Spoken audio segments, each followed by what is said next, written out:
Russia తయారు చేస్తున్నటువంటి క్యాన్సర్కి సంబంధించినటువంటి వ్యాక్సిన్ అయితే విజయవంతంగా పనిచేస్తుంది. ప్రస్తుతానికి రెండో దశ కూడా విజయవంత పరీక్షలు పూర్తయ్యాయి. ఈ పరీక్షల్లో 100% ఈ వ్యాక్సిన్ పనిచేసింది రెండో దశలో. మూడో దశ 2026లో తీసుకురాబోతున్నారు. అది కూడా ఫలిస్తే మొత్తం దీన్ని 100% ఫలిస్తుంది. కాబట్టి మొత్తం 10 కోట్ల డోసులు తయారు చేయడానికి రష్యా ప్రభుత్వం అయితే ప్లాన్ చేస్తుంది. దీని పేటెంట్ హక్కులు కూడా ప్రపంచ దేశాలకి ఉచితంగా ఇవ్వడానికి ప్లాన్ చేస్తుంది. ఎందుకంటే ఇది గనక డబ్బులకి ఇస్తే ప్రపంచ దేశాల్లో ఈ క్యాన్సర్కి సంబంధించినటువంటి రోగులు విపరీతమైనటువంటి డబ్బు ఖర్చు పెట్టాల్సి వస్తుంది. కాబట్టి అలా కాకుండా తక్కువ ఖర్చుతోటే అయిపోయే విధంగా ఇప్పుడు ఈ క్యాన్సర్ పేషెంట్లందరికీ కూడా ఒక వరంలా రష్యా అయితే ఆ వరం ఇవ్వబోతుంది. అది ముఖ్యంగా భారత్కి, లాటిన్ అమెరికా, అలాగే ఆఫ్రికా దేశాలకైతే ఇవ్వడానికి ముందుగా ఒప్పందాలు చేసుకోబోతుంది.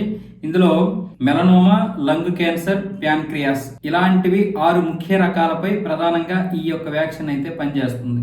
దీనికి సంబంధించి రష్యా గమాలేయా జాతీయ ఎపిడెమాలజీ మైక్రోబయాలజీ రీసెర్చ్ సెంటర్లో అభివృద్ధి చేసిన ఈ వ్యాక్సిన్కు ఫ్యూచర్వి అనే పేరైతే పెట్టారు. ఈ ట్యూమర్ పరిమాణం 30 నుంచి 50% వరకు తగ్గడం, అలాగే రోగ నిరోధక శక్తి పెరగడం జరుగుతుంది ఈ వ్యాక్సిన్ వేసిన తర్వాత.